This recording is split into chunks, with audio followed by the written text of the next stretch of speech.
welcome. I am Udion, and in this episode here, we are going to discuss the kick drum. Now, the kick drum is one of the most important elements within electronic music production, and it's the element that all other elements in your composition builds around. And you have a lot of choices when it comes to the kick drum. It's you can choose long, short kicks or raw, subby, so forth. And then, so in this video here, we are going to discuss what's important to think about, the different choices that you have, how we can process a kick drum. And we're also going to go through some classic drum kicks examples and give you an idea, and that will give you an idea of where you can start off. And I'm hoping that by the end of this video here, you'll feel more comfortable with choosing a kick drum for your compositions.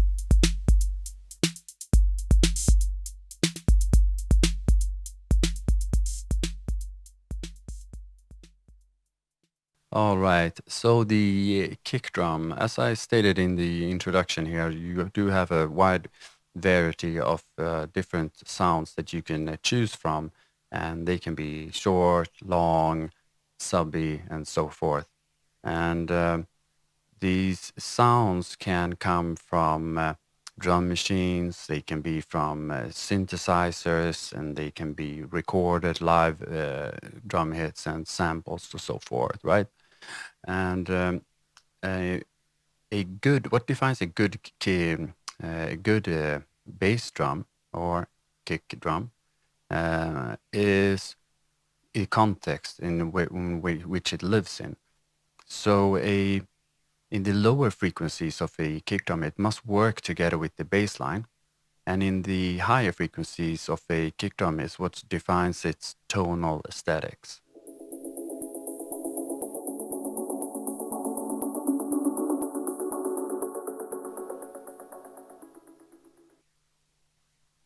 So the kick drum and the bass line is what lays the foundation for all other elements to live upon. And when it comes to the kick drum and the bass line, it's very much the opposite attract. So you must have a good separation in the lower frequencies for it to work. And this separation, it starts with choosing the right kick. So when it comes to, so if you say that let's take an example and say that you pair a subby 808 kick together with a sine wave bass line, then you're probably going to end up with the muddy mix because they are fighting amongst the same frequencies, right? So it's better to pair like an subby 808 with a bass line, maybe a sawtooth bass line, which lives more in the higher frequencies. And if you want to choose a subby bass line, then maybe pairing at something more like the Linn drum or maybe the 909, a more punchier kick.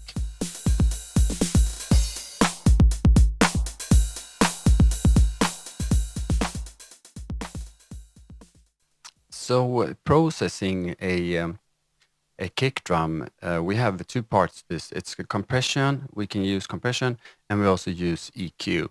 And the compression we can use very much to shape its transients and body. And we discussed this subject in a video I did before on transient specific. So if you haven't watched that video, do go ahead and watch that. But yeah, so we use the a compressor to shape its body. And then maybe after that, you can use also a dedicated transient shaper as well, or right? And then when it comes to EQing, we divide the kick drum in three distinctive parts. We have a lower part, a mid-range, and the higher frequencies. And the lower part you can use to emphasize the subby, more gritty part of the sub bass, and the punch lives there as well in the higher frequencies of the lower. And in the mid frequencies, often we cut here to allow for the bass line to live there. And you can also do a bit of increasing in these frequencies to get your kick to cut through if you're having a problem with your drum mix, right? Or if you have it to, no, that's the higher frequency. So the higher frequencies is what gives the kick drum its tone, its aesthetic, and so you can do a bit of increasing in this higher frequencies to give it more character, and also you don't want to. You can cut here, but don't do too much because the kick drum might separate itself from the rest of the drum mix.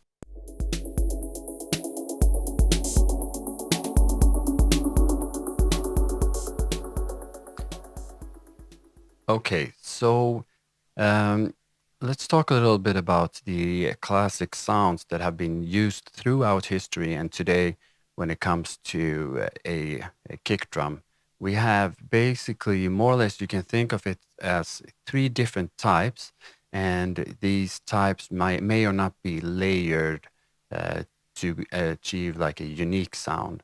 So you have the subby 808, and then you have the punchy 909, and then you have the Lindrum, which is even more in the lives even more in the mid-range frequencies. And the Lindrum was, uh, people used that in the 80s. You hear that a lot, like the Queens and stuff. And I've demonstrated this kick drum in my first video in this series on the introduction.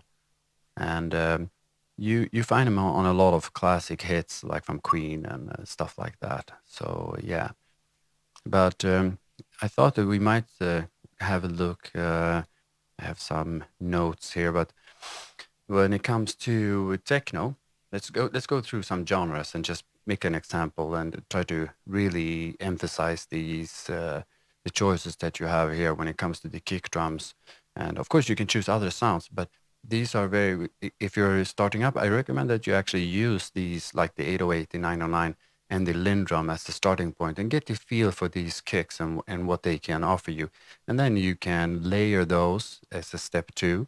And then as a step three, maybe you can go in others and create your own sounds. It depends on what you want to do. But these are good references. But within techno, like I said, you have a lot of 808s and also a lot of synthesized kick drums, something like the Vermona, and also from modular synths and so forth. But you have like a subby kick paired with maybe low tune percussive hits to produce that typical techno's kind of deep sounding kick. And then you have house music, and house music uses a lot of that punchy 909 type, and it depends on the subgenre. There are a lot of subgenres of house. So depending on what genres, and you can think that maybe when you go back to the techno, maybe tech house uses like a 808, and then layered with something that lives a bit that are a bit more punchier for that housey sound. And if we go over to disco, new disco, then you will find like a more natural kind of, or the drum machines here, like the 707 and the Lindrum.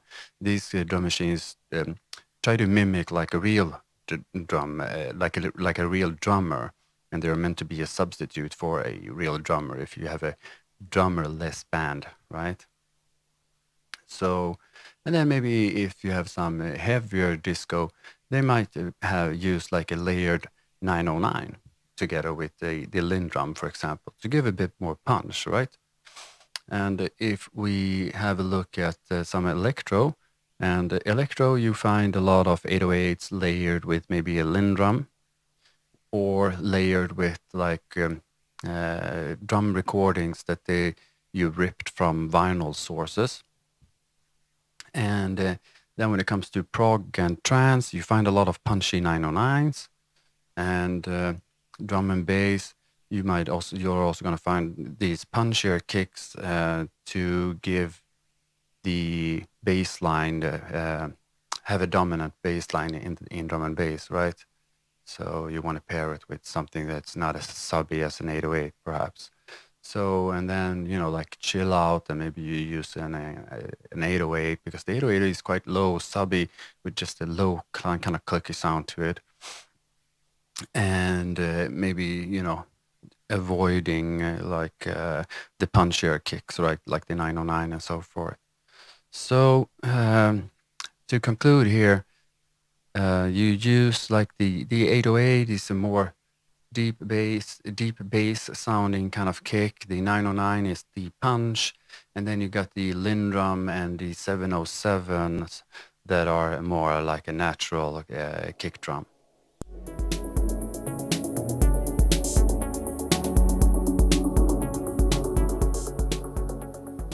Okay, so this concludes the video here. And let's just recap really fast what we went over. And we said that the kick drum and the bass line is the foundation which all other elements live upon. The higher frequencies of a kick drum is what defines its tonal aesthetic. We've said that we can use compressor to shape its transient and its body. We can do EQ to get the desired effect when it comes to the drum mix.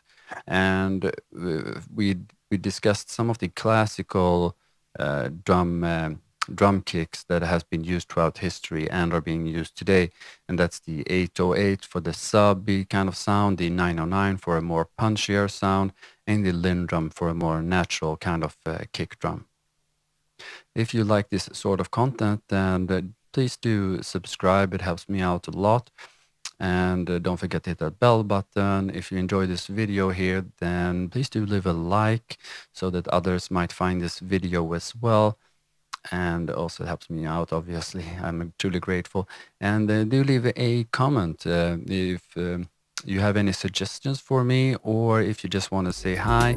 It's great for the algorithm. I thank you very much, and I'll hope to see you soon. Don't miss part 2 and part 3. Okay, bye guys and girls.